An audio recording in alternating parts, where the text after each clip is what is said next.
I'll let you know if it's good. Yeah. All right. Hello and welcome to another episode of the Beside Podcast. My name is Joe Moran and I'm here with Jack, Bartek, and Liv. This is now episode 44 of the podcast. And in this episode, it's all NBA. We're going to talk about the Lakers' offseason moves, the Rockets signing DeMarcus Cousins, if the Hawks can make the playoffs, if the Blazers are a sleeper team in the Western Conference, Gordon Hayward's massive contract, and the New York Knicks offseason. And we're going to finish off the episode talking about which player are we going to take between De'Aaron Fox, Brandon Ingram, Jason Tatum, Donovan Mitchell, and Bam Adebayo. So all NBA show. I'm excited for this one. Are you? Are you excited? I am excited for this one. I'm pumped. You know, I'm personally a bigger NBA fan than an NFL fan. Same. So I always like the all basketball episodes. We're getting close too. December 22nd. So we're like a month away from opening day. And that's been one of the best things of this offseason for me is like you look at the MLB offseason and everything is going so slow. The cool thing about this NBA offseason was like in 1 week, we've had everything happen. Yeah, and it's kind of bizarre that the NBA season is starting so quickly. Usually we have much more of a gap between the draft, free agency, and then the preseason and regular season. So this is pretty bizarre because now like we're going to have to start covering NFL and NBA, but at a much more grandiose stage. There's going to be so much to talk about. We might not even get to all of it. No, we'll get to all of it. So what are your thoughts, Riv? On what? You look mighty quiet over there. I just wait, man, because like, I'm just excited, man. College is back. NBA is going to be back soon. NFL's still here. So I'm just excited that we still, even with all this COVID mess, we still get to enjoy the happiness of sports. So I'm just happy. Okay, yo, actually, damn, bro. You're a joke. Wow. Oh, The whole live caught that. Yeah. I didn't even hit record on my camera. It's fine because it's just for the segment. So, we're good. at least Okay. we caught it now. Yeah, exactly. Imagine. So, okay, we're going to go into our first topic of the day. Simple question. Did the Lakers have the best offseason? I want to know your take on this first, Jack. Yeah, so I thought that even if they didn't have the best, I think that they were right there in the teams that improved the most because you look at it at the beginning of the offseason, and I think a lot of people had concerns about the Lakers, what they were going to look like going into next year and what they were going to do this offseason because they were losing or Rondo's contract was up, KCP's contract was up, Dwight Howard's contract was up, and all those guys played huge roles for them this past season. Avery Bradley is another guy. And the question was, how are they going to bring them back? How are they going to make the money work? And, what's their plan? Amazingly, not only did they come back just as good, they came back even better, in my opinion. They went out and got the 2 six-man of the year candidates in Dennis Schroeder and Montrezl Harrell. And really quickly on Montrezl Harrell, I've never been a huge fan of his, but if there's anybody that his game works perfectly with, it will be Anthony Davis, a top of the line big in the league. Anthony Davis can also stretch the floor and shoot it. So, Harrell can be down low in the paint, and Anthony Davis can play around the key or around the 3-point line. And then on defense, you could have Harrell guard the 4 and AD guard the 5. So I thought that was a perfect fit. And then to offload Danny Green's contract, who a lot of Lakers fans hated last postseason, and to replace him with Wesley Matthews, I thought was a huge W. They brought back Kentavious Caldwell-Pope, and now they have Anthony Davis lined up for either a Supermax extension or a 1-and-1 player option if Giannis doesn't sign the Supermax. And who knows, if Giannis doesn't sign, you left yourself enough leeway next season, you can make a bid at him. So I give Rob Pelinka all the credit in the world. I think that even last year, he did a great job recovering after Kawhi made his decision so late, and they thought that they were in on him. So they had to scramble, and over the past year and a half, he's just done a masterful job. You said a lot there, Jack, and the Lakers, they are a good pick, and I think they had one of the best off seasons, but I think Atlanta's offseason was a little better just for the simple fact they filled a lot of holes that they needed to fill. And I think for the importance of, because, LA, They just won a chip last year. So how much can they really get better? But I feel like with Atlanta, they were one of the worst teams in the league last year. And now getting Rondo, who can not only help the team, but help Trae Young in his further development. They get Chris Dunn, who will be able to play D in that backup point guard spot. You get Bogdan. You bring in Clint Capella last year. And then you pick up you get John Collins back, another full season. You get Cam Reddish, you got DeAndre Hunter. You got all these young guys. So now you got a new team with Lloyd Pierce, who's still a young coach. You got all these guys developing together. I think this team definitely had one of the best off seasons. I also think Philly had a great off season with the fact that last year they had a team that was just scrambling. They didn't know, they had pieces everywhere. They didn't know what they wanted to do. Now you bring in Danny Green, you bring in Seth Curry, who are shooters, knockdown shooters. Danny Green, who's also still can play at a high level on defense. You bring in those guys to complement Ben Simmons and Joel Embiid. So I think those two teams had the best offseason so far. I don't agree that Atlanta had the best offseason. Maybe they might make the playoffs, and that's a question that we're going to answer later on in the show. But I think the Lakers did have the best offseason. They clearly needed something different. You mentioned Danny Green. Danny Green, this guy was trending on Twitter every other day because he was in some sort of shooting slump. They've replaced Danny Green with Wesley Matthews, and I feel like they're the same type of player. You know, Wesley Matthews and Danny is a better Green version of Danny Green at this Debatable. point. At this point, I in his think they career. might be kind of around the same. But bottom line is that you replaced a guy with another guy. They're pretty much the same. Their game styles are the same. You mentioned KCP re-signing. That was a great move as well. But also, you get Dennis Schroeder, a guy who shot, I believe, 39% from the three, 38% from the three. He's a gritty, tough-nosed defender. He can come off the bench. He can start. He can accept any role. And then you have Montrezl Harrell, too, who I actually am high on him in the right system. And with the Lakers, he won't be asked to defend opposing bigs like he was with the Clippers. And the Clippers, they had him on Jokic. He was getting torched. But on the Lakers, they don't even have to do that anymore. The Lakers got better this offseason. They're planning to two-peat, and I think they can do it. You have Schroeder, LeBron, Matthews, Harrell, Davis, KCP. And they brought in Marc Gasol, too. Another guy that I forgot about. Gasol. So their three big man lineup last year was JaVale, Dwight Howard, and Anthony Davis. Coming into the season, JaVale and Dwight Howard were pretty much total question marks. Mm-hmm. And granted, they both, I think, exceeded expectations, at least in the regular season, and JaVale didn't perform in the playoffs. They were unplayable in that Rockets Exactly. series. Now, you bring in Marc Gasol, who's been there with the Raptors. You know, he has that championship DNA, and I think he can also stretch it better than Dwight Howard or JaVale McGee. And Montrezl Harrell, who I think just is one, a better player than either of those two guys, and two, will play much better next to Anthony Davis than either of those guys. And Gasol can shoot, even though he had a slump with the Raptors in the playoffs. I think that was more injuries than anything, though. Yeah, but he could shoot. Bottom line is he could shoot. Yeah. And you still have Kuzma, who's totally gotten forgotten in all of this. He didn't get Who forgotten. knows? He sucks. I don't think he sucks. He definitely does not suck. He's bad. Here's the thing, and admittedly, I'm a big LeBron fan, but one thing that some LeBron fans do is they will tear down some of LeBron's teammates that don't deserve it. Kyle Kuzma, although he didn't have the best season last year or the season that people wanted him to have, he was solid. He was more than solid for the Lakers more often than not. And to have him now growing another year with all of that great veteran presence in the locker room, I'm excited to see what he can be in, not a huge role. He doesn't have to do too much. And another thing about the Schroeder signing is one of the biggest question marks all playoffs long for the Lakers was their guard play. Who was going to pack that punch at the guard position? And every night it was a question mark. One night it was KCP. One night it was Danny Green. And when there was no guard play, they counted on LeBron or Anthony Davis to do it all, and that's just not sustainable. So to bring in Schroeder, who you're going to get 18 a night from, that's a really nice cushion to bring in. I think Dennis Schroeder was I think it was one of the best steals of the all season. I'm not too high on Montrezl. I got to see it first for me to understand the Montrezl Harrell signing.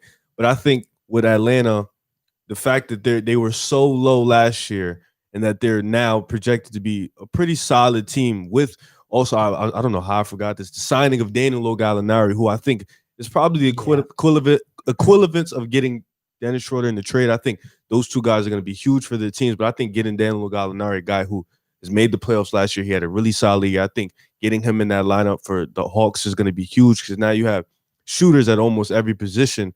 And now you look at that team, Atlanta, they have defensive players almost at every position, point guard, forwards, centers. They have shooters, point guards, forwards, centers. So you got a team that's well-rounded in a sense.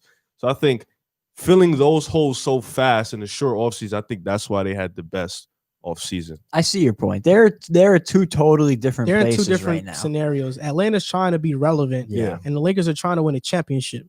I think it's hard to get better as a championship team, but the Lakers somehow managed to do it and get significantly better at that. And they in still their have Caruso too. And in their cap situation, which, I mean, they did not have a lot of room to operate. And I don't know that you're going to find many guys. Correct me if I'm mistaken. They got Montrez for 2 years, almost 18, 19 million. 8.5. You're not going to find many guys better for that money. So early prediction for you guys, a question. To be fair, his market was really low. After the Charlotte playoffs. offered him 19 million. Really? Yeah. Charlotte offered Gordon Hayward 30. I think that he went to the Lakers solely to prove a point. So quick question to you guys, real quick. Will the Lakers two-peat? If I had to bet on it today, I would feel most confident putting my money on the Lakers. I think they should be the favorites unless the Nets get James Harden. I think right now, though, it should be them, Nets, Clippers, but I think LA is number one right now. They should be the favorites. I agree. I think the Lakers should be the favorites unless James Harden goes to the Nets. My big reasoning for it surpass them as the favorites, in my opinion. Or James Harden goes to Philly. A big question. Hold on, Jack. I wouldn't. I don't. James Harden going to Philly doesn't make them the favorites. If you swap him for Ben Simmons, if it's Harden, Tobias Harris, Danny Green, Joel Embiid, Seth Curry, guys like that, I think they could become favorites. I don't think so. The big reason that I say the Lakers is because coming into this season, a huge question for them was what was LeBron going to be? Because you didn't know what AD was either. And I think AD showed this season that even if LeBron isn't the LeBron that we know, AD can take over games. There's no question about it. He did it for most of the regular season. And I think in the playoffs, it was a little bit more LeBron than Anthony Davis. But we know Anthony Davis can do that. And he is also one of, if not the biggest matchup issue in the NBA. Yeah, I agree. Maybe like him, Bam Adebayo, and Giannis are the only three similar type players in the league. I agree. And I think going into the 2020-2021 season, LeBron and AD are the top two players in the world.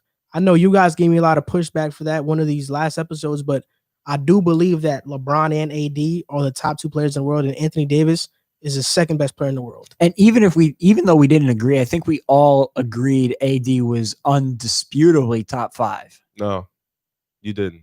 I believe I did. No, me and you were tossing around if he was, because the top 5 is me and you were tossing around him in the 5-6 range. No other team has two guys of that caliber. Yeah, without a doubt. Well, if James Harden goes to the Nets, yeah. That's a whole different story. Yeah. Don't get us started on that again. They do have the best duo in the league, though. The Lakers. 100%. Yeah, I expect them to either get to the Western Conference Finals or win a championship. Obviously, Laker fans, it's championship or bust. And I feel like that's how the league should feel. That's how the fans should feel. This is going to be the first time in a while the Lakers are, heavy favorites going in, and they're going to be championship or bust. I think, a couple other teams in Milwaukee made some good transitions. They made some getting Drew Holiday, the Clippers getting Serge Ibaka, so they now have his, big man who could play defense. Phoenix getting Chris Paul, a lot of good things. But I think LA and Atlanta, and I think those two for me would be the top two teams that really showed some difference this offseason. Yeah. So now we're going to talk about the Atlanta. Actually, we're going to talk about the Portland Trailblazers. Oh man, another Western Conference team. The Portland Trailblazers made some good offseason moves. They brought in Robert Covington. They brought in Enes Kanter. Re-signed Melo and brought in Derrick Jones Jr. Should they be sleepers in the Western Conference? And what I mean by that is a more specific question. Do you think they finish top 3 in the Western Conference, or they have the potential to be the number 1 seed in the Western Conference? I'll start because I Okay. feel strongly about this topic. I think that the Trailblazers are the third best team in the Western Conference. Oh. I think they're definitely top 3. I think they could jump the Lakers and the Clippers because, sometimes with teams with all those talent, they can take breaks in the regular season. And the Trailblazers, I think, are coming off of last season where they put themselves in a position that they needed the bubble to make the playoffs. I think that as long as they stay healthy, they're going to come out firing on all cylinders. I love their lineup. Getting Nurkic back is going to be huge. He was a major loss for them in the playoffs last year. I just really think that they filled holes. Bringing in Robert Covington was another super underrated move. I know you saw him a lot with the Rockets last year. I think he's one of the more underrated guys in the NBA in his role. And when you look at the standings, I just don't see who is better than them outside of the Lakers and Clippers. You can make an argument for the Nuggets will be there depending on how their young talent progresses. I think Dallas, maybe. Other than that, Dallas, depending on what they do health-wise and how Luka progresses. But outside of that, I don't see anybody that's even close to those 4-5 teams. And personally, I think Portland is going to be a top 3 team in the West. I disagree, but not to the sense. I think Portland's going to be dangerous. I think they filled the hole they needed to fill. Getting wings that can defend, bringing back Rodney Hood was also a good move for them. So I think they filled that wing position. Covington, Melo, Rodney Hood. But I think they'll finish around 4th or 5th. I think Dallas is going to be trouble. Denver, Clippers. The Rockets, if they still keep Westbrook and Harden, they're gonna be a regular season team that's gonna win a lot of games. The Lakers, so I think they're gonna definitely be in that 5, 4, 6 range. Now, do I think they're gonna go far in the playoffs? I think it depends on the matchups and who they play. Yeah. But I think with a player like Dame going into the playoffs, you have a superstar. You got CJ. I still feel like they need that third. I don't know if Nurkic is that third star yet because he hasn't. He's always hurt for some reason. So I don't know if he's that third star. Yeah, I still think they need that third guy. But I think if Nurkic does become that guy, then I think they're going to be dangerous for any team. Before you go, I'll amend my statement. I feel confident saying they will finish top 3 or 4 because the Nuggets should be in that mix. The Nuggets should definitely be in that mix after the season they had. The Nuggets won't be better than the Blazers this upcoming season. Nuggets lost Jeremy Grant. Michael Porter Jr. doesn't play a lick of defense. We always get sold on this young talent that Denver has, but we don't know how they're going to develop. I'm more sold on teams that have proven players. Portland has proven players in Robert Covington. Melo just came off a pretty good season with Portland. You have Enes Kanter off the bench who can give you 20 and 10 any night if he gets the minutes to do it. He also doesn't play D, though. Yeah, defensively is the only problem with him. Defense is his problem, but it gets over-exaggerated just how awful he is at that end. Kanter is he shows effort. That's the important thing, that he shows effort. I'm gonna say this: the Portland Trailblazers are going to not only finish top 3 in the Western Conference, but they're going to have the number 1 seed this upcoming season. Yeah, you're trolling. The Lakers are load managing. LeBron has even came out and said he doesn't want to play this early. They're going to rest some games. We already know Kawhi in his situation. He always takes games off. I think Portland, with their depth and their starters, they're going to take this season serious. And I think Dame and CJ are looking at this roster, looking at Terry Stotts, and they're saying, wow, this is the best chance we have to compete for a championship. This roster is the best roster that we've ever had in Portland.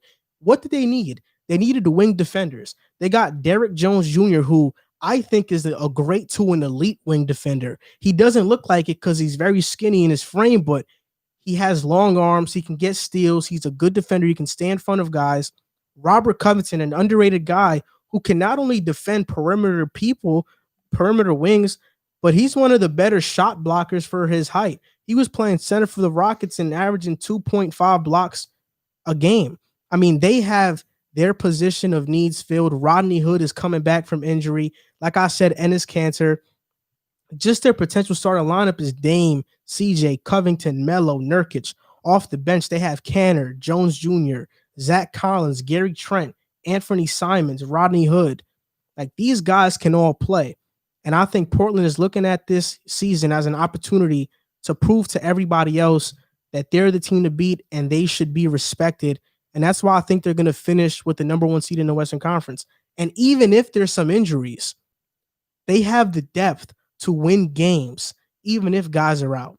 No, let me ask you something, because I actually agree with you on that. Like I said, I could totally see them ending up with the 1 seed come playoff time. How do you feel about them? Because for me, like, I look at teams like the Lakers and Clippers, and no matter where they're seated, I feel much more confident in them come playoff time than the Blazers or even the Nuggets.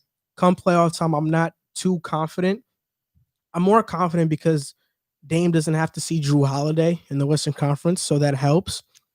And Riv, you mentioned the third star and how that might affect them come playoff time. I don't see any team in the Western Conference that has a third star. The Lakers have AD, LeBron, and is Schroeder a third star? Or is he a very good role player? But when you have so they may not, those teams like the Lakers and the Clippers may not have a third star, but Kawhi, AD, and LeBron or LeBron and Kawhi and AD in your mind are probably top 5 players on earth. Yeah. So Dame is a top 10 player. Yeah. So and CJ, the drop off between each guy's second player is kind of like, so and with Portland, for me, I feel like it just comes to a mismatch. Like the Lakers would be a mismatch for them just for the simple fact that Nurkic can't keep up with AD at any point in the game. And that was their problem. Even when Nurkic wasn't playing, that was their problem when they played LA. They didn't have a wing to guard LeBron. They had Gary Trent on. Now he's a good defender, but he's only 6'5". Now they have that though. Yeah, they have Robert Covington, but we saw in the Rockets series, Robert Covington, even when he switched on and was guarding LeBron, sometimes he can't stick with LeBron. It's different though, because when you have Covington on LeBron and then you have no rim protector, you're much more likely to just drive to the basket. Nurkic is a rim protector? I think he is. I think he is. I think you're just saying that because he's 7 feet tall. No, I've seen him play defense. I think he is. I don't know about a rim protector. Even if they do have that rim protector thing, you still have to worry about AD. But outside of the Lakers, I mean, I think they can beat the Clippers in a series. I could see. I definitely think that is more realistic than beating the Lakers, just personnel wise. I'll say their ceiling, or I think my expectation for them is getting to the Western Conference Finals. I can with definitely this see roster that. Construction, losing to the Lakers, that's the only team that I see. Yeah, Lakers have the upper hand, no doubt about it. But everybody else, they can beat Denver. I mean, they beat them already. They can beat Denver. They can beat the Clippers. And then after the Clippers, Lakers, Denver, every other team is up for grabs in the Western Conference. I definitely agree with that. I think that the upper echelon right now is the Lakers and Clippers clearly. I think the Nuggets have creeped themselves into that category with them exceeding expectations last year. And I think the Trailblazers deserve a seat in that conversation, and the Mavericks are borderline. I don't know what the Mavericks are going to be yet. I want to see them. No, I agree with you. That. I think their ceiling should be Western Conference. I think outside of LA, I would pick the Clippers, but I wouldn't be surprised if the Blazers beat the Clippers. But I think Lakers would be the only mismatch because they have a center who can play. If you lose to the Lakers in the Western Conference Finals, that's a successful season for the Blazers. It's never a successful season to lose, but judging it from us analyzing it, I would say that would be a successful season for the Blazers. I mean, on Dame, if it wasn't for their record, he would have been in the MVP conversation. Yeah. And some guys even had him in the MVP conversation despite the team's record. And they dealt with a lot of injuries early on in the season. So for them to even put themselves in a position to get to the bubble with playoff hope says a lot about what he did for that team. A hypothetical. What about Houston? We'll talk about them. We haven't talked about Houston at all. Like, can they beat Houston? I think they can beat Houston. We're going to talk about Houston, but I'll say this really quickly. I think the turmoil in Houston is too much. Exactly. We'll talk about that though later. Before we move on to the next topic, this is what I was making. The point I was making about the injuries is that Nurkic, let's say, God forbid, obviously all this, God forbid this happens, but if it happens, Nurkic gets hurt. Kanter can slide in to be a starting center. You're comfortable with Kanter starting at the center position at this point in his career? Yeah, I am. Yeah, I am. Defensively, I'm not, but I'm comfortable. That's what I'm saying. Defense, because his problem is the reason why he comes off the bench the last couple of years. But you know that in limited minutes with the Boston Celtics, he set the Celtics franchise record for most offensive rebounds. He's offensively. I mean, everything. Yeah, offensively, but he's a great rebounder as well. Look what you just told me. In limited minutes, if he's starting, it won't be limited minutes. Oh yeah, I know, but So he played a team. I'm saying, yeah, but in limited minutes, he did something that nobody's ever done. Yeah, no. Imagine what he would do if he had the But minutes. you said offensively though. His problem has never in his life But been I think offense. rebounding is a part of defense as well. Defensive rebounding, yeah. Yeah, he's a great defensive rebounder too. Is he He's a great rebounder in general. Is he a great defender? Is he even good? He's not a good defender, but I'd be comfortable starting Kanter. If he starts, I think he's like, we're not going to go on and off about Kanter. Regular but Kanter is a good player. Regular Let's not season. act like he's a scrub. We're not saying he's not. I'm saying if Kanter is starting, that's where I start getting question marks when I'm playing teams with a great center like LA, Denver, because he has to but play we're defense. talking about the regular season. Like season, I feel fine. Yeah, with we're Kanter. talking about if they get hurt during the regular season. I feel comfortable starting Kanter. Let's say Covington gets hurt or Melo. Derrick Jones Jr., Rodney Hood, they could slide in those spots and they won't lose Nurkic much. At the four. Regular season, I'm fine with that. But you look at the Celtics, who he was literally with prior to this. I thought that the biggest thing that was holding them back was the fact that they didn't have a center. That was the thing that scared me the most about them, because when you look at the teams that they have to match up with, Giannis and the Bucks, you need a presence in the paint. Bam Adebayo and the Heat, you need that presence. If you make it to the finals, Anthony Davis, you need that. And Kanter, first of all, got usurped by Tice in the rotation come playoff time because defensively he couldn't be out there. And Tice, to me, was just not good enough to be a starting center in the playoffs. So that was my biggest concern for them last year. And I would echo the same thing for the Trailblazers this year is come playoff time, he's really not an option to start at the five. Yeah, I agree with that. But what I'm saying is that obviously in the playoffs, in order to beat the top teams, they got to be fully healthy. Yeah. But in the regular season, it's good. If Nurkic is out for 10 games, am I comfortable with Kanter starting 10 games and feeling confident that I could win 7 of those? I do. I'm 100% with you on that. It's great depth to have for the regular season. Yeah. Portland barely made the playoffs last year. A team that made the playoffs over them was the Oklahoma City Thunder. They lost Chris Paul, or they traded Chris Paul. They let Gallinari walk. They let Nerlens Noel walk as well. I forgot who else left too. I'm not sure. Steven Adams got traded. Steven Adams got traded. They had Oubre. They lost Oubre. Their roster, a lot of stuff has happened. Just shy. And we're going to talk about Sam Presti's job as a GM real quick. And we're just going to explain Oklahoma City's moves, and we're going to talk about the future and answer the ultimate question. When is he going to start using all of these picks, all of these assets that he's acquired to make a big-time move for possibly a superstar, which is probably what he should do with all of these assets? Yeah, well, you look at Sam Presti in general as a GM, since, going all the way back, he's terrific in the draft. And you've seen how much talent Oklahoma City has produced over the past few years. I mean, you could go, Steven Adams started there. Jeremy Grant started there, I believe, if I'm not mistaken. For a couple years. Kevin Durant, Russell Westbrook, James Harden. Serge Ibaka is another guy. So, they've drafted and developed so much talent. So having that many picks, they could pick with all of them and develop 22 great players and use those pieces, but that's not how it's going to go. I just want to highlight the fact that he is a great drafter. So even if he has to pick with all of the picks, you can feel confident with him at the helm. And then when it comes down to it, when he has been forced to make moves, I think he's done a pretty darn good job of doing it.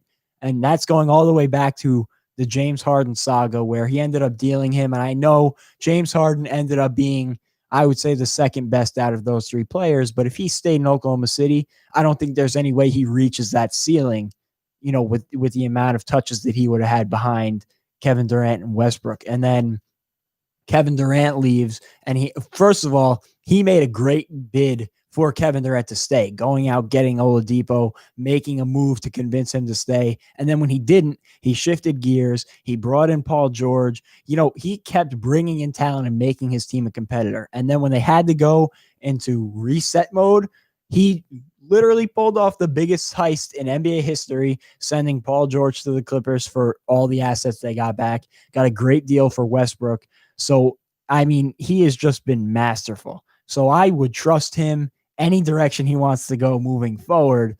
And then you look at it, 2021 is arguably the most highly touted draft class since 2003. Cade Cunningham Might be is deeper. supposed to be the next big thing. Jalen Green's in the draft class. I can go on and on. So I think that is going to be a draft that they really target. You look at what they've done with their roster, they've essentially gutted it. So it's going to be Shai Gilgeous-Alexander essentially taking that leap. And then the good thing is that they kept their core young players. Luguentz Dort is still there. Darius Bazley, who I'm high on, is still there. Shai Gilgeous-Alexander is still there. And people, even though they made these moves and their roster is pretty much gutted, I think they'll still be a competitive team. Do I expect them to make the playoffs? Absolutely not. But when Steven Adams leaves and Al Horford slides in to be the starting center, is that a huge drop-off from Adams to Horford? I don't think so. I think Horford gives that team more spacing. It gives Shai more room to drive to the basket. Then, like, let's say George Hill, he's there now. He shot 46% from three last year. 46% from three. Basically, every other shot he made from three. So your starting point guard is Hill. Starting shooting guard is Shai. Then at the three, you could put in Ariza there to start. I don't think he's a bad player, or stick with Dort. Then at the 4, Bazley, and at the 5, Horford. I don't think that's a bad lineup. Yeah, I think that's competitive. And those guys that you mentioned, Hill, Ariza, Horford, are all very good veteran presences. And you look at when they brought in Chris Paul last year, everybody questioned the move. What does he have to offer? Why wouldn't they flip him?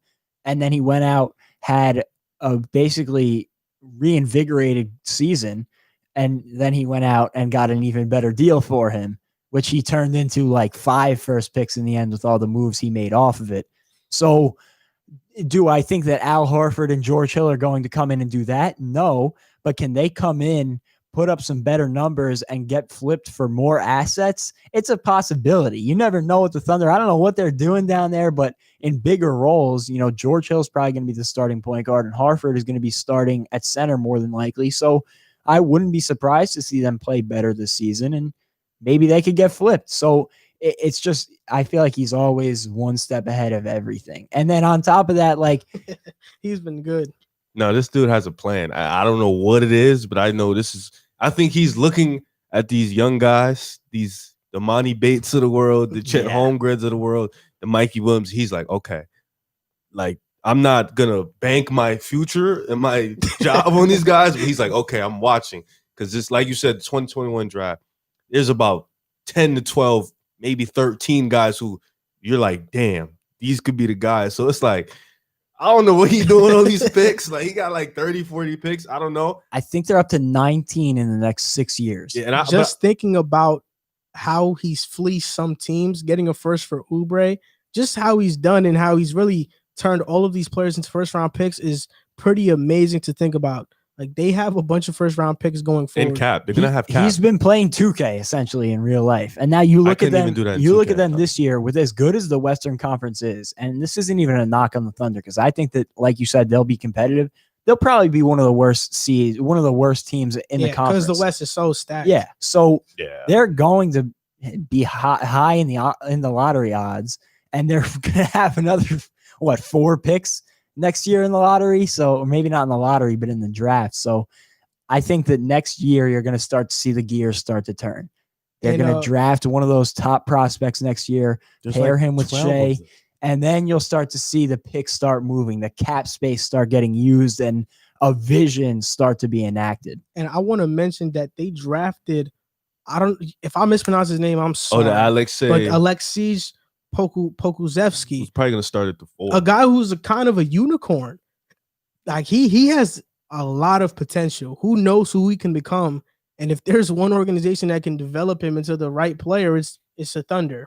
They might have the best player development in the whole league. It's just what if Sam Presti in these next up and coming years, he drafts well, and the players that he drafts end up becoming kind of a mirror of the KD, Westbrook, and Harden trio, and they end up becoming all-stars and Hall of Famers.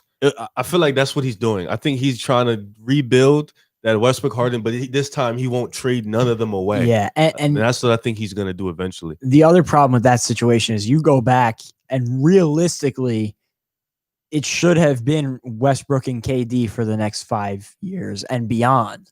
That was solely on Kevin Durant being just a different guy. Like Kevin Durant, everything you read about him he's not the conventional NBA superstar. He's not the conventional person. So Weirdo. even though the Thunder did everything they could right to get him back, he still left. And that's just an unfortunate thing that they had no control over. So if you can rebuild that again, the odds are you're going to be able to keep at least two of those guys for a decade. So they have all the right pieces in place, and now it's just about finishing out the game correctly.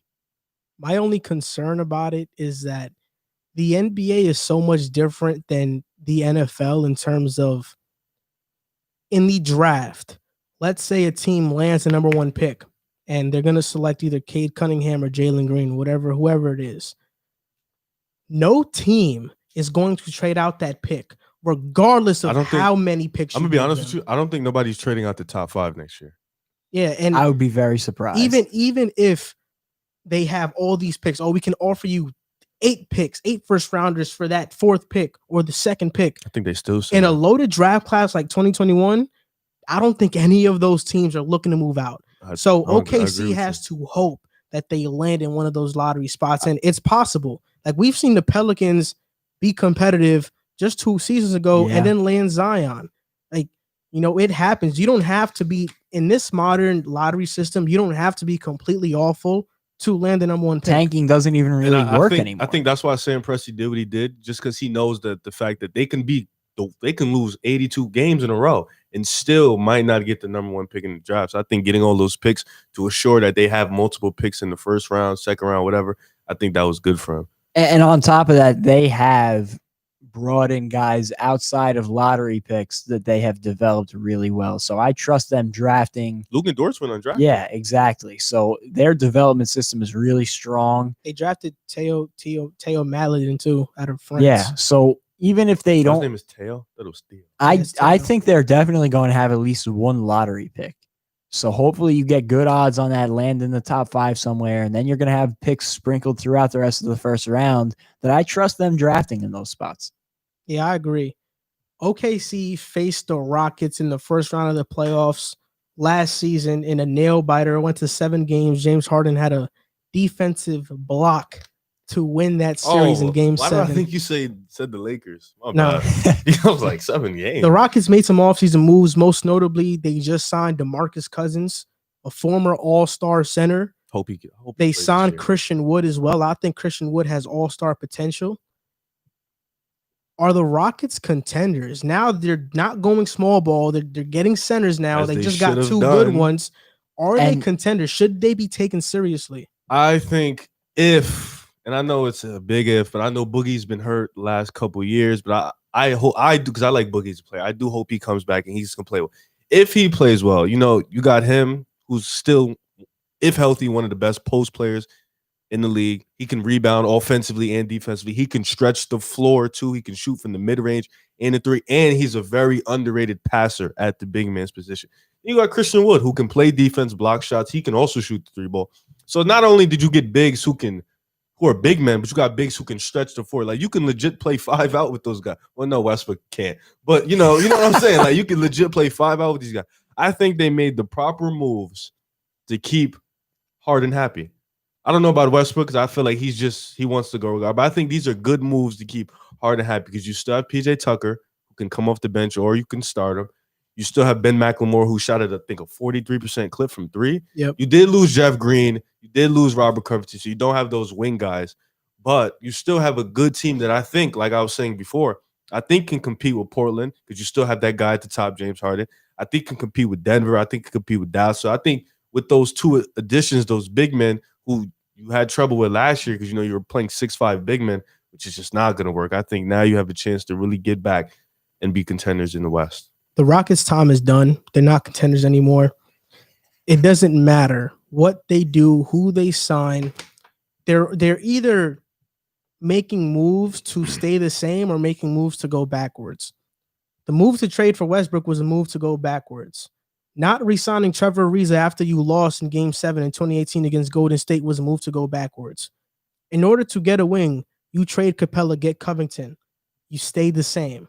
Now you lost Covington, your best wing defender, and you bring in centers. You stayed the same. Their problem was a wing guy. They got him. They let him go. They had to get a wing guy, but now their problem became their center. Now their problem isn't the center, and their problem is the wing.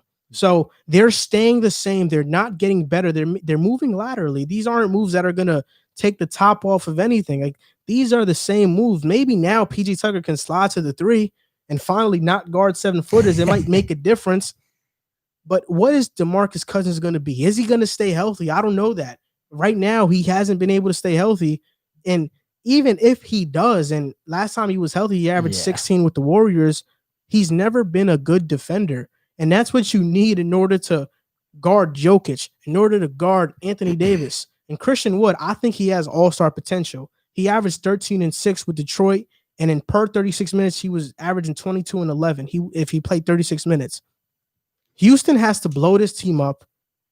They have to trade James Harden to the Brooklyn Nets, get Karras in there, get Dinwiddie in there, get Jared Allen in there, and now you have a team that is Dinwiddie. You can still make the playoffs with Dinwiddie, that team. you can. Dinwiddie, LeVert, Jared Allen, Christian Wood, Eric Gordon, and you just start rebuilding. Give Harden the chance to win a championship. It's not what you guys. And I'm sick of it. I'm sick of them not trying to trade Harden. Trade Harden so he can win a championship. I'm going to be honest, though. Harden said he liked these offseason moves. There was actually a report that he liked them, but who cares? They're not going to win. Houston should trade Harden. That's my final verdict. What was that video of James Harden putting the cap bottle on the fact that all these rumors? Like, what's that about? That's the thing. Like with all the rumors and everything that's happened this offseason, you have to take everything with a grain of salt. But with everything that we've heard, I find it hard to imagine that the Rockets can still compete. How are they going to enter the locker room again with two guys that they openly shopped? Forget shopped. They were trying as hard as they possibly could to trade both of their top two players. No, I say they were trying to trade Westbrook, not Harden. I don't think they were trying to trade fair. Brooklyn is trying to get Harden. They still shopped Harden. I think that's fair to say. Their statement as soon as those trades came is that we're committed to James Harden being our star player. Westbrook. Yeah, they never openly said they were shopping Harden. Harden was the only one that said he wanted out.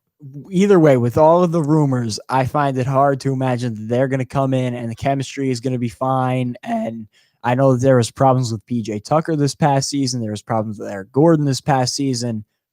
As for the pieces they brought in, I love Christian Wood. I think that Christian Wood was a terrific signing. I don't know what the Pistons were thinking, letting him go and then paying the same money to Jeremy Grant. to Cody Zeller, Jeremy Grant. Like they brought in 5 power forwards and let Christian Wood walk. Makes no sense. But that's why they were I think that was a great move. And I think that he is the perfect 4 to pair alongside James Harden. He can shoot the ball, space the floor. He can defend. I'm super high on Christian Wood. DeMarcus Cousins, I'm not as high on just because, like Riv said, he's not a great defender. He's not even really a good defender. And the last time we saw him play with the Warriors healthy, he wasn't Boogie. He wasn't the Boogie that we know. He was okay. He was a role player, but he was no better, I don't think, than he was literally maybe this is crazy. Enes Kanter was the name that was going to come to mind for me. And now he's coming off another torn ACL, I believe was the injury he suffered this past offseason. So DeMarcus Cousins. So same thing. He's been out of basketball for a year on top of the year and a half he missed prior to that. So I just don't know what he's going to be coming back. If you got him like you had him with the Warriors, I think it would be a good fit. He can shoot the ball even though he can't defend. And that's going to be another thing is their defense. Just wing defenders. I guess they have PJ Tucker who's a solid wing defender, but then if they take him away from down low, do you trust Christian Wood to guard Anthony Davis and Giannis and Bam? I personally don't. And I think that the biggest problem is going to be the chemistry issues, the rumors that have been swirling, and they have a brand new head coach in Steven Silas, who we know nothing about. And this is almost an impossible job to come into. Believe and put it or the not, fires out. I trust Steven Silas. I think he'll be a good coach. It's something in me that just says I can trust him. But my thing is, if I'm the Rockets and you keep talking about this trade to Brooklyn, it sounds cool. But if I'm the Rockets and I'm thinking, I think this is what they're thinking too. It's why they're taking so long. James Harden is a superstar talent. He's the top 5 player in the world. Why on earth would I trade him for anything less than a superstar if I'm still trying, or somebody with superstar potential? If Like I'm Ben still, Simmons. yeah, like to Philly. Like if I'm looking at it at that, I still want to be competitive. I still want fans in the seat because that brings money. Why trade? No offense, but why trade him to a bunch of good players like Karis LeVert, Spencer Dinwiddie, when I can get Ben Simmons or Joel Embiid, who's superstar talents? Yeah, and why trade him to a team in the Nets when there are Nets fans that don't believe you should trade 4 first-round picks for Harden? You said it, not me. But I look at it as like, if I'm a GM, I'm thinking like, okay, I want to still be competitive, but still giving away the best player. So Philly looks like the logical response because I'm getting Ben Simmons, who they keep talking about new LeBron. Okay, it may not be that, but he has superstar talent, or Joel Embiid, a guy who's legit like a superstar. Instead of getting Karis LeVert, who we just talked about, Boogie, he plays 40 games a year. Spencer Dinwiddie, who, yeah, he's what is he, a glorified Lou Will? Okay, Jared Allen, he's Jared Allen. You know, like I don't see the mindset in the GM. I just feel like James Harden should be traded for something much more. I'll be honest, Houston's roster is not bad. I mean, this is my projected starting lineup. This is who I'd start: Westbrook, Harden, Gordon, Tucker, and Christian Wood. I think Gordon's a good defender. Off the bench, I'd bring in Cousins, McLemore, and then like who else is on your bench? Daniel Chris House. Clemens. Who was your starting five again? You said Tucker, PJ Tucker, Christian Wood. Oh, Daniel House. You should start him at the Oh yeah, Daniel House, then, Harden, and Westbrook. Then off Gordon, the bench, DeMarcus Cousins, Eric Gordon, McLemore, Chris Clemens. I don't think that's too bad. It's not a bad team. They can win if everything goes right, but that's the biggest question mark. We've seen Westbrook these past 3 playoffs has been awful. But here's the thing. Westbrook in the regular season last year was really great before pre-bubble. Yeah, but he's never since KD's left OKC. You can see his numbers in the playoffs. He'll average 34 on 36% from the field. That's your guy. You know, when he had Paul George, he'll average 27 on 40% from the field. He's never efficient in the playoffs, and you can't win like that. He can't be your second best player. He's too inefficient. The thing with Westbrook is the market is really, really hard for him right now, and people are not really shopping for him. So I understand they're looking. And what I was reading in the reports is the only teams that looked even mightily interested was Charlotte before the Gordon Hayward deal, John Wall and the Wizards, which I don't think that makes sense because you're essentially getting the same player, and then the Knicks, but I think the Knicks backed out of it. So getting John Wall, a guy who hasn't played in 2 years, doesn't make sense because they're like the same play style. I mean, John Wall's a better passer in a sense, and I guess a better defender, but he hasn't played in 2 years. Charlotte doesn't have anything that can offer you anything. So what is Westbrook's market? Like what is Rockets are stuck right now. He doesn't have a market. Yeah, that's his market. Nobody wants Westbrook. And that's the biggest thing that's holding the Rockets back is that they can't get anything for a guy who was an MVP in 2017. But now you trade the only guy you can get something for. You think if they trade James Harden for an Embiid or Westbrook, Embiid would make sense? Harden for Embiid? Because that's the only guy with a market right now. I think Houston is not trading for anybody outside of Ben Simmons. I mean, Philly's not going to trade for somebody. They're not going to trade Embiid. It's going to be Ben Simmons. Ben Simmons and Westbrook is terrible. Exactly. They'll have to trade Westbrook. And you were talking about moves where they would only go backwards or stay the same. And I think that the Westbrook deal was like the final nail in the coffin in that trend where now you've traded for a guy who is, in my opinion, only going to get worse over the next few years. He was relying on athleticism, and that is going. His efficiency has dropped every single year since, he started playing with Paul George. And I just don't see him getting any better. And you're paying him $40 million. So who's going to want him? He doesn't fit your team. He's just kind of like the anchor that is going to hold them down, even with a roster that I think is pretty well constructed, even with all the clouds of rumors above their head. So do you take the John Wall deal and just hope for the best? I think John Wall's a better playmaker than Russell Westbrook and a better shooter. So I would take it, but he has an injury concern. I think it's a move. It's again a lateral move. Keep Westbrook. He was on the Steven Jackson and the Matt Barnes. What he said I'm just telling you what he said. What he said was, "I'm better than what I was before," because he apparently had a bone injury. He probably won't be. Yeah, he apparently had a bone injury. His foot. He finally got it fixed. So that's what he said. And supposedly the Wizards said John Wall never requested a trade. Supposedly they said he's here. But I'm Yeah. also now hearing So, rumors like- that they're talking about him with the Pistons and Blake Griffin. So Yeah. God So only to knows wrap what up this segment, basically the Rockets did get better this offseason, but they still have a ceiling. The Rockets still have a ceiling, and Second round. there should Yeah. be serious questions about them, and who knows if Harden and Westbrook will even stay or last the season. Now we're going to talk about a team who didn't make the playoffs this past year. made a lot of off-season moves. The Atlanta Hawks, they signed Danilo Gallinari, they signed Bogdan Bogdanovic, Clint Capella's coming. The name. Exactly. I like how you just did that. Will the Atlanta Hawks make the playoffs? What do you guys think? I think ceiling should definitely be playoffs. The only thing I'm really concerned about is the lineup situation. You know, how their problem last year was defense. They were one of the worst defensive teams in the league. But now if you're starting, who are you going to start? Because if you start Trae Young and Bogdan, I think we all know Bogdan isn't a defender. You start Gallinari, he's a good defender, but then John Collins is a terrible defender.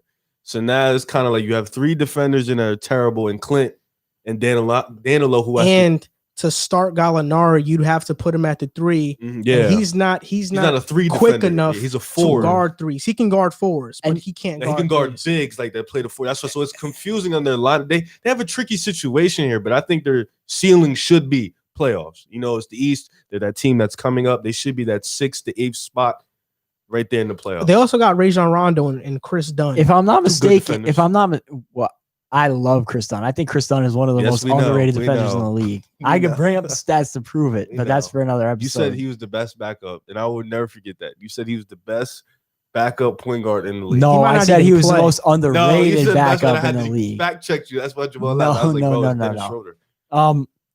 But you mentioned lineups.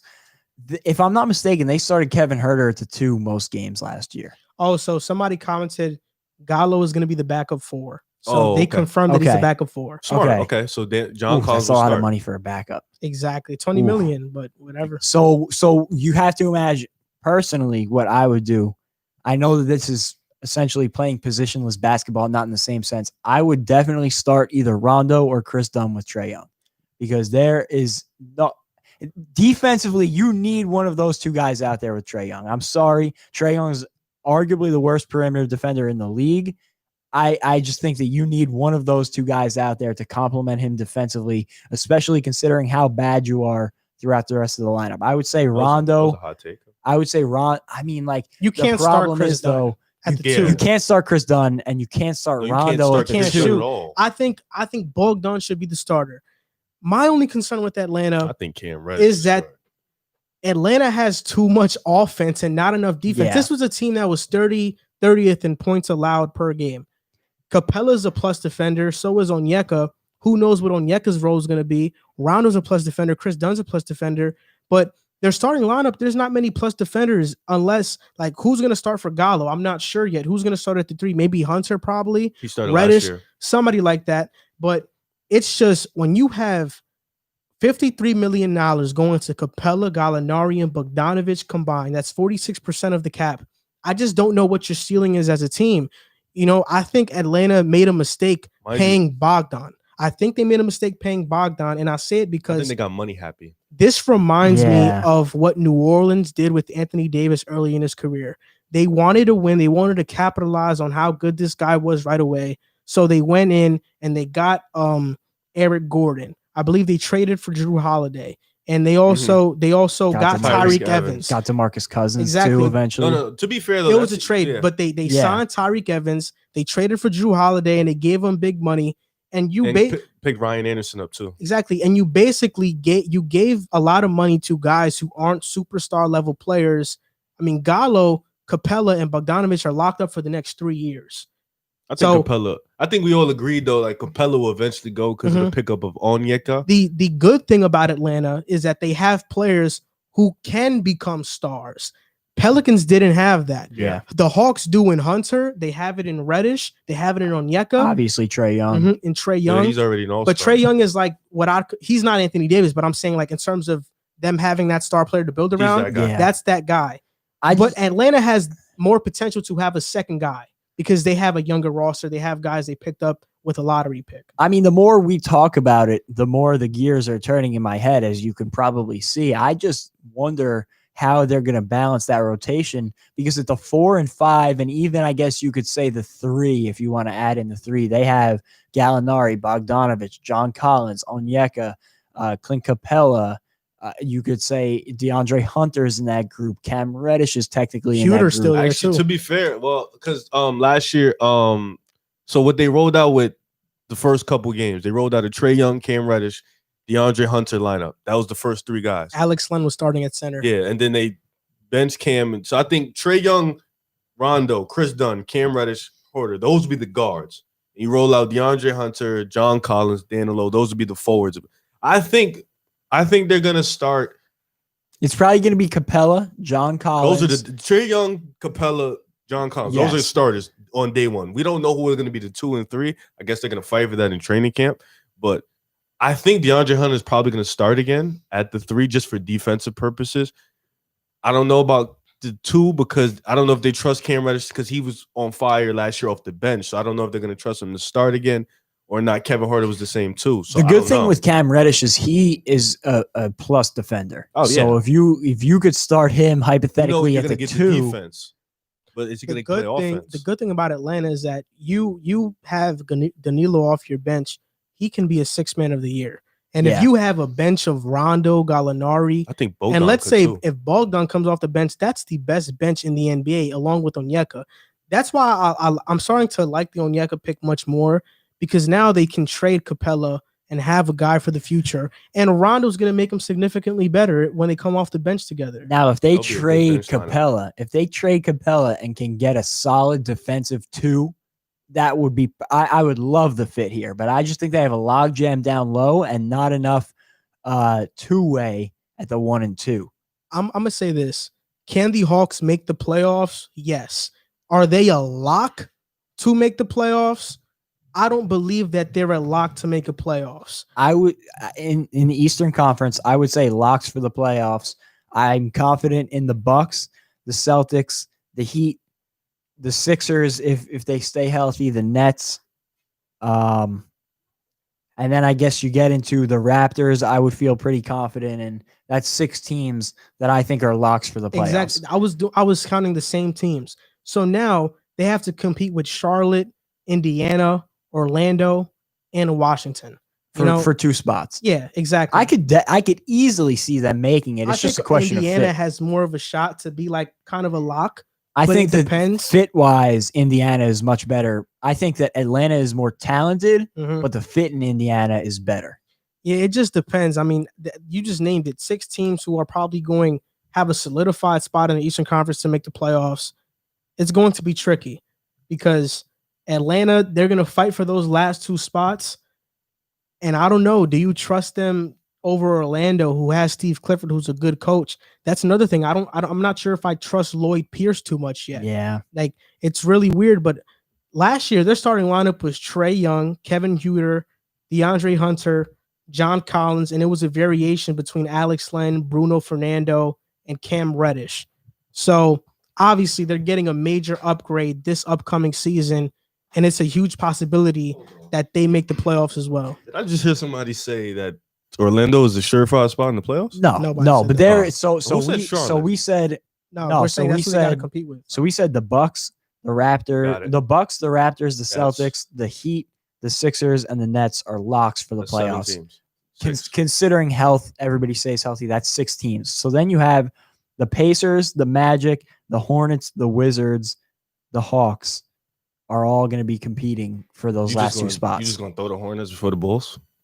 Oh, I forgot. The Bulls are one of them too, but I guess so. You could talk The about Bulls, they need a lot of development. Don't do that to us. Don't. We would. You know what? I got time. I mean, I think you're pretty even with Charlotte, but you know, it's I whatever. wanna- Same I- thing. It's going to be hard to make the playoffs, but I think Atlanta can do it. They have the Mhm. talent to. I think the most important thing for you guys this year was head coach, because firing Jim Really Boylan dominant. automatically was a big plus. So I would put Charlotte and Chicago in that, Yeah. and I would also put the Knicks in that category. Well, you I- guys no, I actually- wouldn't. I You're wouldn't. on bad. You're gonna. You know what? You know what it is. We'll talk about that later. I could see those are 3 young teams that I could see, depending on their rookie talent, I could see them panning out to slide into I think the if Atlanta gets, I think if all their young guys improve, and since the new additions know their roles, from what I'm hearing, Danilo knows he's coming off the bench, I think they'll be okay.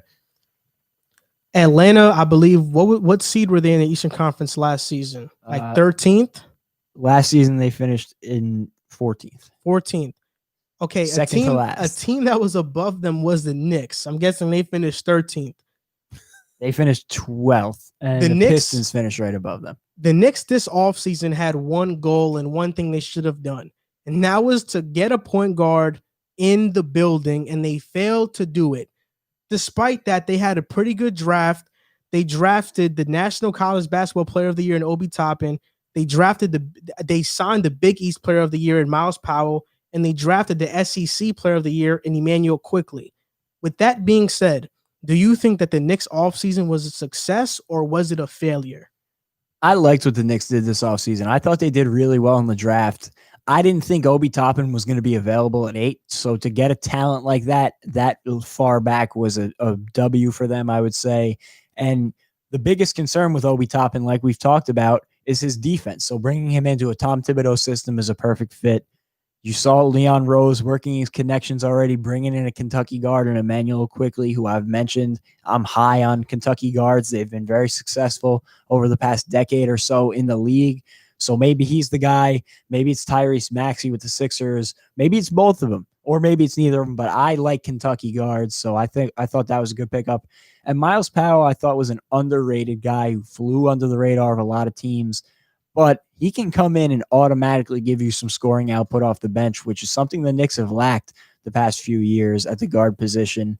And one of the most important things I think they did all season, I'll say 2 things. One, they weren't reckless with their money. They didn't go out and get a bad contract just for a name. Russell Westbrook is the name that comes to mind. They didn't overpay to go and get Russell Westbrook.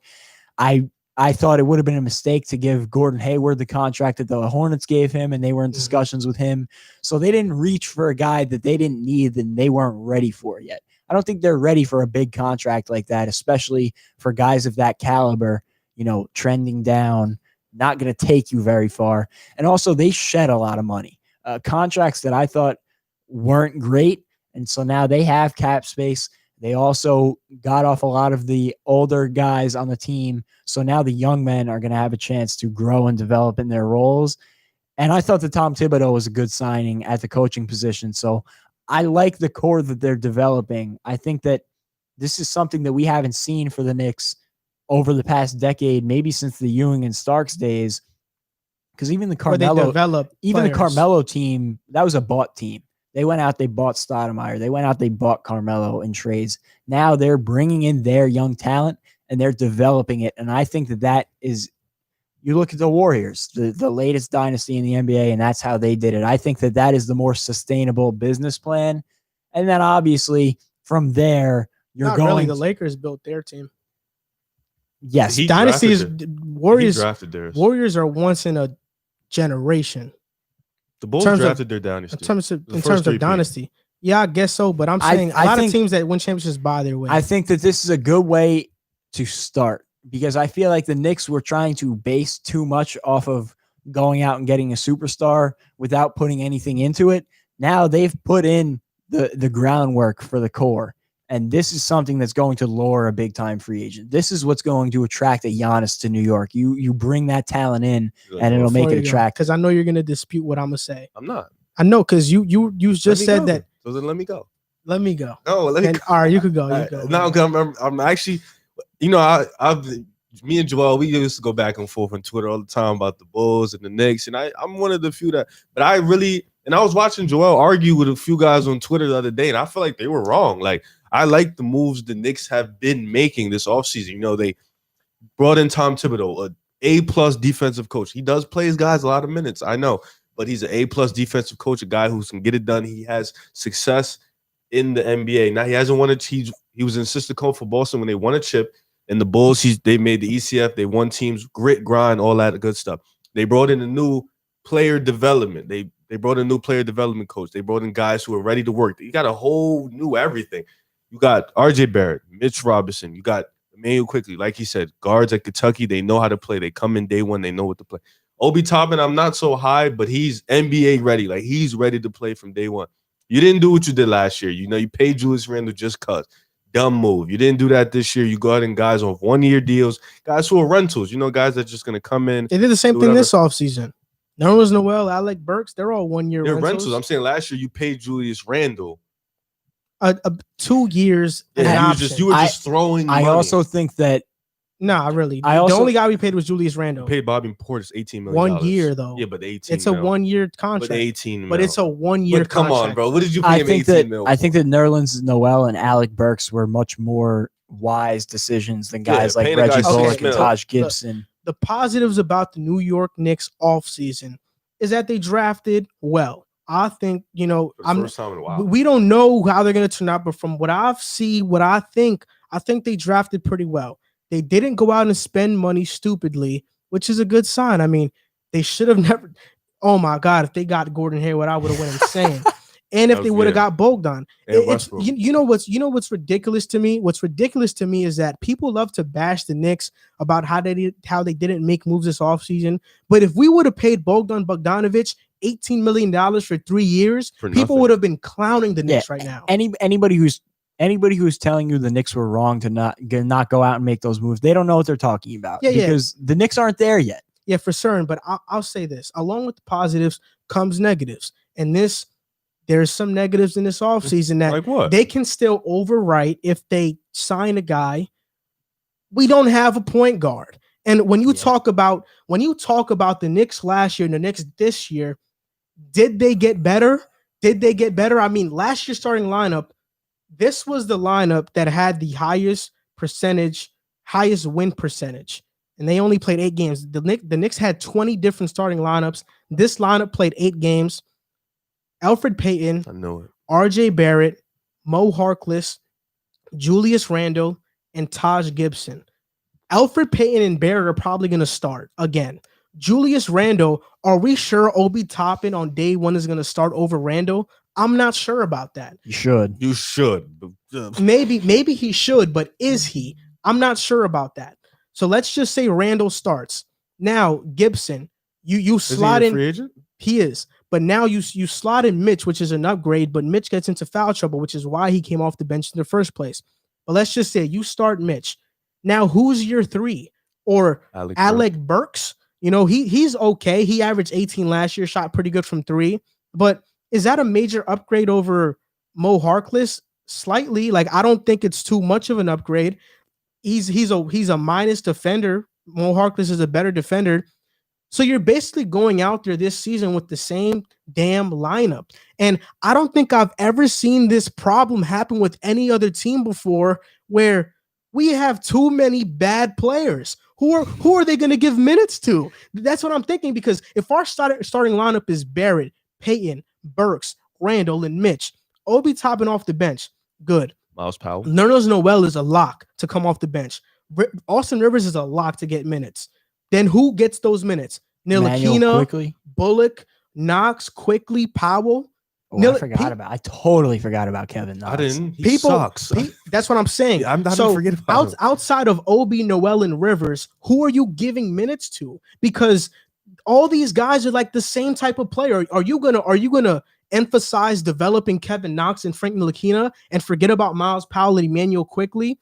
Or are you going to be like, Kevin Knox is not that good, we're not going to give him minutes? Like, they have too many guys that they don't have enough minutes to develop the young guys, and that's a problem.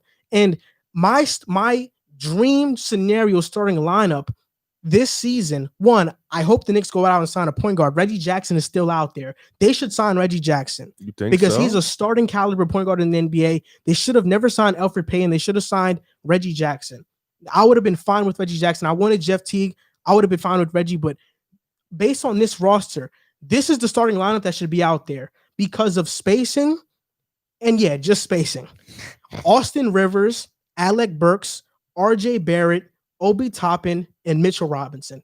That should be the day one starting lineup. Don't start Elfrid Payton. Start Austin Rivers at the point. I agree with you there. And I think that we can revisit this come the season and we see how Tom Thibodeau handles it. But one thing that I will say is, although it might not look on paper as though the roster improved, it's more of a a cleansing, for lack of a better word. And I watched it with the Nets where, the season before D'Angelo Russell really exploded and they became a playoff team. It didn't seem like the Nets were doing anything, but quietly they were making the right moves, bringing in Joe Harris, bringing in D'Angelo Russell. Although they seemed like nothing moves, they were guys they knew they could develop.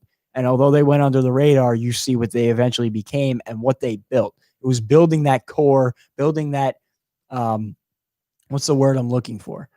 Culture. They built a culture. And although then they quickly abandoned that culture to go out and get KD and Kyrie, building a culture is not normally, unless you're the Spurs or even maybe the Warriors, it's not something you build and keep growing over years. It's something you build and then you use that as your platform to go get talent. And I think that's what the Knicks are doing right now. I'll say this. This season, the Knicks season heavily relies on RJ Barrett's development, but also I was talking about this to my cousin.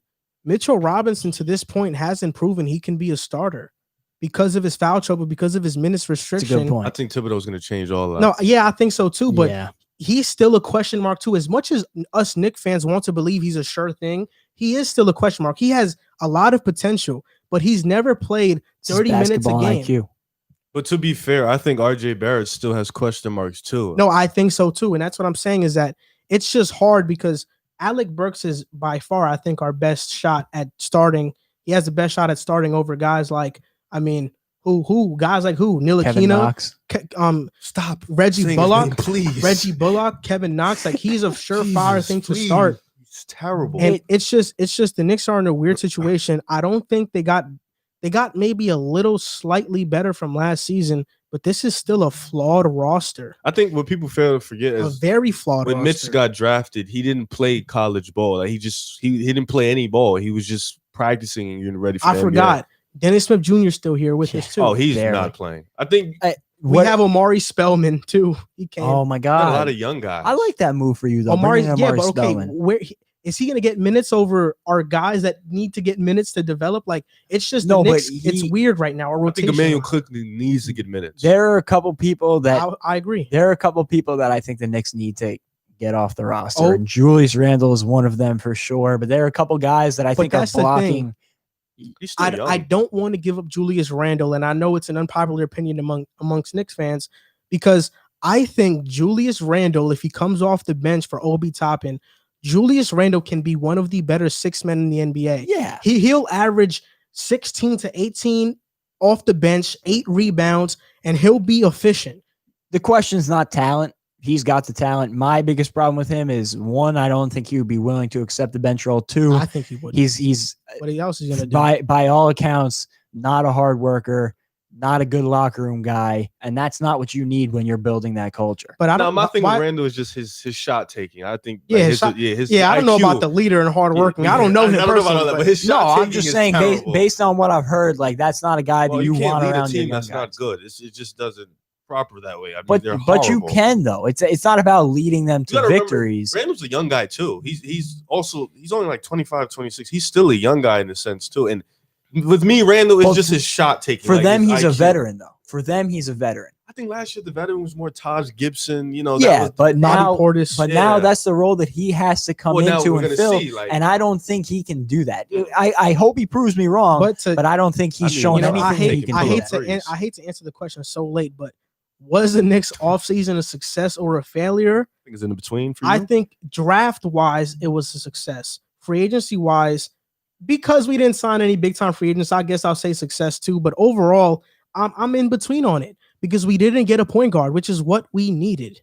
I think, to be fair, there wasn't nobody worth throwing out that money for this year. I agree with you. Yeah, but I think we should have just got a Jeff Teague or something. That would have been I think the knock on Elfrid Payton, you guys are going a little crazy. He shot 20% from 3. No, he's a horrible 3, but you said you want a point guard. He is a very good point guard. No, I wouldn't say very good.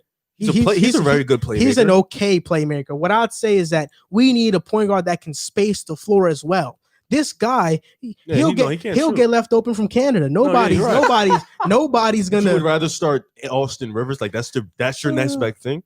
Rivers? Austin Rivers is the next best thing. Who Really? else? Who are you going to A start? guy who's been a backup for a very long time, you would start him? He averaged 15 when he got 30 minutes a game. That was a long time ago. No, that was like 2-3 seasons ago. To answer the question, I'm going to tentatively say yes. Based on the base, yes, saw that. I'm so serious. On the basis, no such thing as tanking. No yeah, you can't. On the basis that I'm trusting your new player development staff to get the young talent that you've brought in. So now you're banking on Obi Toppin, R.J. Barrett, Mitchell Robinson, maybe even Emmanuel Quickly, Miles Powell. Yeah, maybe even if you're going to go crazy, Frank Ntilikina and Kevin Knox to improve at least a little bit. I like Frank Ntilikina. I want them to give him minutes. Defensively, I like him. Yeah, I think he's limited offensively. He's a backup. But this is the thing: is that Emmanuel Quickly, is he a point guard, a shooting guard? It's like a very combo. He's not much of a playmaker. He can space the floor. Because Kentucky played 3 guards. He was when he needed to be. But he's more of a scoring guard. I see him more a point guard than shooting guard personally. I see him small. Like he's a combo. But that's the thing. They need to give guys like Quickly minutes. And 100%. He's like a Fred VanVleet. And it really just depends because Miles Powell, like we talk about him, but it's still a question mark. He has to go into their training camp and literally show out. Yeah, and they're gonna see. So I'll tentatively say yes, but I might amend that answer when we see Tom Thibodeau's rotations and how they play this out, and if the players develop. Because right now I'm trusting that new development staff that you guys brought in. But I do agree with both of you. The Knicks didn't go out and spend stupidly, so that's a success. Kudos to them for that. They'll be, bro. You guys would be good, bro, because we need basketball in the Big Apple, and it's terrible that you guys are just wasting. Even as a Net fan, there's nothing better than when the Knicks are good. Because when the Knicks are good, New York is shining and it's happy. It's one of the greatest cities in the world. I have no hatred for the Knicks. I want that rivalry because when you guys were good, the Nets were bad. Downtown is very quiet. Think about that one year that the Nets and Knicks overlapped when you guys had Jason Kidd and Carmelo, and the Nets had D. Will and Joe Johnson. You guys were like weak. They were 2 of the better teams in the Eastern Conference. The Knicks, the Knicks were a top seed in the Eastern Conference. They were. Did you see it? Derrick Rose. Yeah. No. I'm talking about New York basketball. Okay. I mean, they were better than you guys. I'm talking about New York basketball, but they were right there and competitive, and those games were awesome. The Knicks are a team that surprisingly didn't spend in free agency. We're going to talk about a team that did. The Charlotte Hornets, well, they just paid one player, but they paid one player too much in my eyes. The Charlotte Hornets paid Gordon Hayward $120 million for 4 years. He's getting $30 million a year. They have to do a sign-in trade to even make the salaries work and get rid of Nicholas Batum. Did anybody know if it was all guaranteed? I believe it was. It should be. It's a basketball contract. They're usually all guaranteed, but, needless to say, I think Danilo's contract isn't guaranteed. Okay. I'm pretty sure Gordon Hayward's whole contract is guaranteed. To me, I believe that this was the worst move in free agency. And if you were going to give a guy $30 million in Gordon Hayward, you might as well just trade for Russell Westbrook and not get Gordon and get a guy, get actually star. I like Gordon Hayward as a role player guy, not making the most money on my roster. The fact that he was able to capitalize on a max contract with the Celtics, then now with the Hornets, is really unbelievable. This is a guy who's been a borderline all-star when he's been at his best. He's a guy that you think about and say, should he be in the all-star game? I guess. He's not a guy that's a surefire all-star. And the last time he did it was with the Jazz, I believe in 2016. He hasn't been an all-star since then. And he's coming off a season where he averaged 17 points per game. But do you trust his health? I mean, I think in terms of basketball, it's a good fit. You got a guy who can score. But I think this was a bad move because the Hornets just freed up cap they were close to, because Nicholas Batum's awful contract was about to be over. Yeah. And now you get involved in another awful contract in Gordon Hayward. Like I said, I like the basketball fit. Just the whole optics of it and how much money they paid him, I think was ridiculous. And they were willing to even pay Montrezl Harrell $19 million. So it would have been a trapped roster if they did that. I think they were just scrambling at the moment. They were in need of just some type of good basketball being played in Charlotte. I do think, Gordon Hayward's a guy who, like you said, it's a good basketball fit. He could come in, he can score, he can he can play average defense. So I think it's a good basketball. But 30 mil, I don't know, because we've seen him for the past 2 years as a fourth option. The fourth option on Boston, it was Well, no, last year we seen him as a fourth option. The year before, as a third. So it's confusing. I don't know what we're gonna see now. He's coming in as a number one. So we're gonna see how he's really gonna play. The last time we seen him as a number one was when he was actually fully healthy with Utah. And even then in Utah, their best player in the playoffs come down the stretch is Joe Johnson. I'll be honest though, I don't know if he'll be the number one because I think walking in though at this point in their careers, Rozier, Graham, and Hayward are kind of all the same level scorers in terms of how they can score and stuff.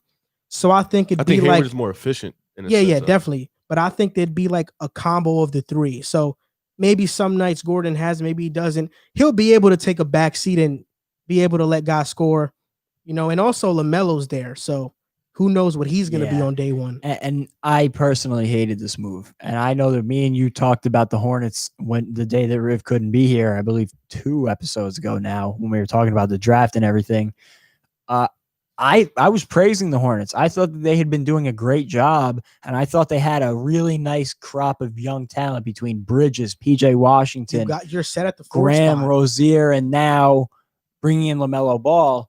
If they were going to sign somebody, why not go out and get a 5, the one position that you're pretty weak at? Well, they brought back Bismack.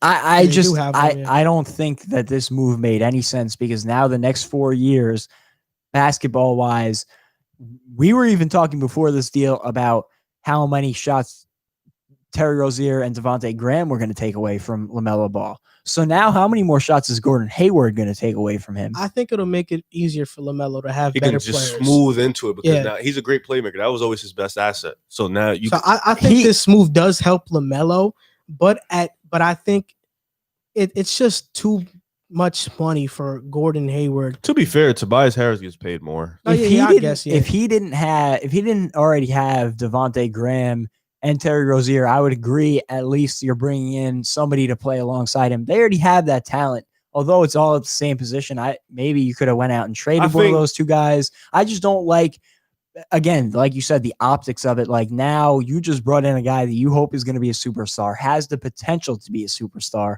and you're going to be taking the ball out of his hands more. And then on top of that, he's going to be blocking out younger guys like Bridges, like PJ Washington, blocking minutes from them. And then for the next 4 years, you're going to be paying him $30 million a year, right? And that's coming right off the tails of the Batum contract. You already have Terry Rozier making $20 million a year. So, I just don't understand the spending of the cap, especially when there's better free agency classes coming up. You're building yourself to be a bit of a destination. No superstar free agents coming to Charlotte, though. You wouldn't think so, but there are certain draws to it. Michael Jordan in the front office. So. You have LaMelo, who's box office. Your best bet is to build this draft. I think that's one of the most overrated points that gets brought up with Charlotte. Michael Jordan's in the front office. Nobody cares. Well, you say that, but you never know. Players really care. I bet you if Michael Jordan was in the Knicks office, that you'd care. No, I genuinely don't think that players care that Michael Jordan is in the front office, especially with the rep that Michael Jordan has gotten. With all due respect, as a human being, and being really mean. For me, I wouldn't be surprised to see that be a draw for somebody. He smacked Malik Monk in his head because he made a mistake. But come on, bro. He little broed him. What are you doing? That's ridiculous, though. What other owner would you want to play for other than the greatest of all time? I think Charlotte should build through the draft. I think that's their best bet. An owner that doesn't have, but they were doing as that. An owner. But they were doing that. They had LaMelo, they had Bridges, they had PJ Washington. I think they brought Gordon Hayward in because, in a sense, it brings in that veteranship. That guy who could come in, who knows how to win. In a sense, they could have done that for not $120 million over 4 years. Give me a better option. Any other veteran in the league that would have costed $30 million. It didn't have to be a star, though. That's the thing. It didn't have to be a star. I mean, with me, I don't even think that they should have really brought a veteran. I think I would have been fine with they should have just signed some guest veteran guys, but fill out the end of the rotation. Yeah, but I think the rotation of LaMelo, Rozier, Miles Bridges, PJ Washington, Malik Monk, Devontae Graham, Cody Zeller, Vernon Carey Jr., I think that would have been a good young stepping stone to something even better. I mean, now you give yourself a better chance to fall out of the lottery, if anything, with Hayward. And you need a star player, but even with Hayward, I think they're a lottery team. There's a slight chance they make the playoffs. very slight. Yeah. But I don't think they're better than a team than like Atlanta. Or Exactly. it really depends though, because it really just depends on how good LaMelo is. We put them honest. in that. I don't know if you guys agree with me. I put them in that category with the Bulls and the Knicks. We put them in the category They could of be fringe. They can if everything goes right. I think them, us, and the Knicks are in the same category. Are in the same boat. But you overpay for players when you're in a position to win now, and you need I don't think they are. You need one more guy to get you 100%. You don't do it when you're not in any position to win at all. And that was one of the biggest things I praised them for. I said they're doing a great job of getting themselves to a place where they can go out and get that star. Yeah, that's true. And it's like they just jumped the gun. And I don't know why they did it. The one thing that I totally forgot to mention before, the play-in games have been implemented. So now anybody up to the 10th seed is going to have a even better shot of making the playoffs. So they really that's official now. It's official. The Hornets so it's going to be the 10th seed as well, right? Yeah, it's going to be the 9-10. There's going to be the 9-10 if the game. records are close, or just whoever's the 10th seed. So whoever's the 10th seed and the 9th seed will play a game, and whoever's the 7th and 8th seed will play a game, and the winner. So I'm gonna be honest. I think in terms of like talent wise and how high they can finish in the East, they could. I think Charlotte and there. Atlanta are kind of the same. I think Atlanta's made more splash moves, but when you look at it, I think the Hornets can compete with them. I think Atlanta has more talent, but again, like I said with Indiana, Charlotte just has a better fit. I think Atlanta has more depth than Charlotte. Yeah, and that's what I was kind of alluding to with talent. On the young guys. I think Atlanta like 8 young guys. I think Atlanta has too much question marks in terms of defense. I think Charlotte, you know much more what you're gonna get outside of LaMelo, because who knows how he's gonna be. Well, but like I know Trae Young is a budding star, maybe superstar, but there's a scenario where LaMelo can be better than him because he's a 6'7" down the line. Yeah, or maybe if he comes really good off the bat, maybe he can be better than him as soon as next year in 2 seasons. Because look at how 6'7", quickly Trae developed. Yeah, and if he's very good defensively, you can go into a game. If I'm going into a game and I'm Charlotte and I'm facing Atlanta, I trust LaMelo to not only probably defend Trae Young pretty good. We're assuming that LaMelo's going to play the 1. No, I know, but I'm just saying, he's a point guard. So if I'm going into a game and my point guard is LaMelo and theirs is Trae Young, I'm pretty confident that my guy can get the better of him that night. Even though I think that Trae Young is the better player, I think that LaMelo has the advantage. Really the better player? I think LaMelo has the advantage in the matchup just because defensively LaMelo is better, so he has a better chance to stop. I think LaMelo's question mark is defense, but I think he has all the talent to be a really great defender. It's more defensive mindset. Exactly. And wanting to play defense. But he can definitely do it. I think offensively, LaMelo could reach Trae Young's status very soon. I think that this move was very short-sighted. It was a move of somebody that doesn't have a vision for down the line. Like the Packers are playing right now? No. Never mind. Go ahead. Just threw me off. It's a vision of I feel like an owner and a team and a GM that just isn't looking to the future. They're looking to how can we make the playoffs right now, which if the Nets did that, but the Nets were in Brooklyn. They were this hip franchise. You needed to do that. Exactly. And it worked for them. They brought in the perfect pieces and they trusted their system. I don't trust the Hornets to do the same, especially in Charlotte, where, like you said, what free agent is going to willingly go to Charlotte? You're, essentially hoping for a prayer. So I thought it was a bad move. I do too. These 5 players. Oh boy. These 5 players up on the screen right now. De'Aaron Fox, Jason Tatum, Bam Adebayo, Brandon Ingram, Donovan Mitchell. They all got max contracts now. 4 of these guys are from the 2017 draft class. 1 guy in Brandon Ingram from 2016. And this simple question: which player would you want for the next 5 years to lead your franchise? What player are you going with? Let me start by saying this. De'Aaron Fox shouldn't be in this conversation. So I hope nobody's answer is De'Aaron Fox. Nah, I like De'Aaron Fox. No, he's a good player, but I'm talking about in terms of leading a franchise, should be. I think he could be an all-star. I think he'll be an all-star talent down the road, but that's cool and all. I don't think he's in this category. There should be only 2 smart answers in this. I think and I'm going Donovan Mitchell. I think this is the Really? one guy who we've seen lead a team as a rookie, come in year 2, be the best offensive player on the team, and lead a pretty, let's be honest, it's a regular offense to the playoffs and be the best player on the team. Argument can definitely be made for Jason Tatum. Obviously, this guy is one of the best. But Donovan Mitchell is the best offensive player on his team. The offense runs with him.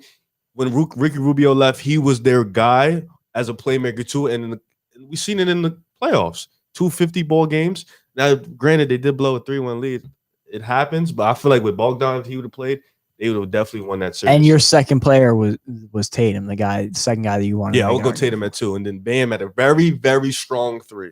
Joel, I want to hear your opinion on this because you already kind of alluded to it. I think Donovan Mitchell, I really do think it's between 2 to 3 guys. I'd put Brandon Ingram in that category, but the reason I'm excluding Ingram from that category is because all I've seen him do to this point is put up good numbers on a bad team. I think Zion will surpass him too. I think the 2 players that are, you can either pick this guy or the other guys, Donovan Mitchell or Jason Tatum. And I'm going Jason Tatum, man. I'm going Boston Celtics, Jason Tatum all day. And I say that because you talk about Donovan Mitchell leading a mediocre offense, actually pretty bad offense. They're only good defensively, pretty much elite defensively. And I say that because Donovan Mitchell averaged 24 points per game as the first option, not really having a solidified other option outside of Bogdanovich. That was just last year, too. Yeah, and Mike Conley was up and down. Jason Tatum is averaging 24 points per game, shooting more efficiently than Donovan Mitchell as well. And he has to share the basketball with Kemba Walker, with Jaylen Brown, with Gordon Hayward, with multiple guys, and he's still putting up these numbers. I think if he was on Utah, he'd average 28 or 29 points per game. And that's just me. I think Tatum is the better defender. He can defend more positions than Donovan Mitchell. I think he's a more efficient scorer. And I think in the modern NBA, the most important position is the wing position. Jason Tatum, he has limitless potential. I can see him being a top 5 player in the league, and the sky's the limit for him. I'm going with Jason Tatum. I have it narrowed down to 3. And my 3, I actually thought that one of these 3 got majorly disrespected. Bam Adebayo. No, I feel like because his offense is just so limited at this point. I think it's more of the system that he plays in that he was so successful. I don't think it's that. I think it's that because they put him in great situations to make these passes from the post. I think defensively, though, he was always going to have that. Defensively, he's elite. Yeah. I'm not saying that. But I'm just saying that there is I wouldn't take him over Tatum or Mitchell. Yeah, me either. So I don't think he's in the conversation. I think Mitchell and Tatum can be superstars. I don't think Bam can be that. I definitely think that Bam could be a superstar. There's no question in my mind. I think Bam could be a superstar. What does Giannis do that he doesn't do? Dominate. But what's the biggest complaint about Giannis? He can't shoot the ball, right? No, he's very bad in a half court offense. Bam will not be Giannis. No, I'm not saying he will.